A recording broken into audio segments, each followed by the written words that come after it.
Hello বন্ধুরা, কেমন আছো সবাই? আশা করি সবাই ভালো আছো। তো বন্ধুরা, আজকে আমরা জানবো সিআইডি সিরিয়ালের জনপ্রিয় অভিনেত্রী পূর্বীর জীবনের গল্প। তো বন্ধুরা, ভিডিওটিতে একটি লাইক দিয়ে ভিডিওটি শেষ পর্যন্ত দেখার অনুরোধ রইল। সিআইডি ইন্সপেক্টর পূর্বীর আসল নাম আনসা সাইদ। আনসা সাইদ হলো ভারতীয় টেলিভিশনের অভিনেত্রী। তিনি ভারতীয় বেশ কয়েকটি জনপ্রিয় ধারাবাহিকে অভিনয় করেছেন, তবে সিআইডি সিরিয়ালের মাধ্যমে ব্যাপক পরিচিত ও জনপ্রিয় হয়ে উঠেছেন। তিনি 1988 সালে 16 জুলাই মুম্বাইয়ে একটি মুসলিম পরিবারে জন্মগ্রহণ করেন।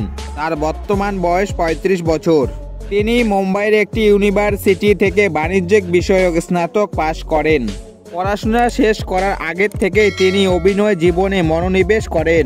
তিনি 2009 সাল থেকে 2011 সাল পর্যন্ত লীলাবতী চরিত্রে এবং 2011 সাল থেকে বর্তমান সময় পর্যন্ত জনপ্রিয় গোয়েন্দা টিভি সিরিয়াল সিআইডি পূর্বী চরিত্রে অভিনয় করেন। এছাড়া তাকে সিআইএফ ও R2-তে কাজ করতে দেখা গিয়েছে। তার ব্যক্তিগত জীবনের কথা বলতে গেলে তিনি এখনও বিয়ে করেনি, তবে জানা গিয়েছে তিনি খুব শীঘ্রই বিয়ে করতে চলেছেন। বর্তমানে তিনি সোশ্যাল মিডিয়াতে বেশি অ্যাক্টিভ থাকেন। তো বন্ধুরা, সিআইডি অভিনেত্রী পূর্বীকে তোমাদের কেমন লাগে তা কমেন্ট বক্সে এসে জানাবে। তো বন্ধুরা, এই ছিল আজকের ভিডিওটি ভালো লাগলে ভিডিওটিতে একটি লাইক দিয়ে চ্যানেলটি সাবস্ক্রাইব করে পাশে থাকবেন। দেখা হচ্ছে পরের ভিডিওয়। ভালো থাকবেন, সুস্থ থাকবেন, ধন্যবাদ।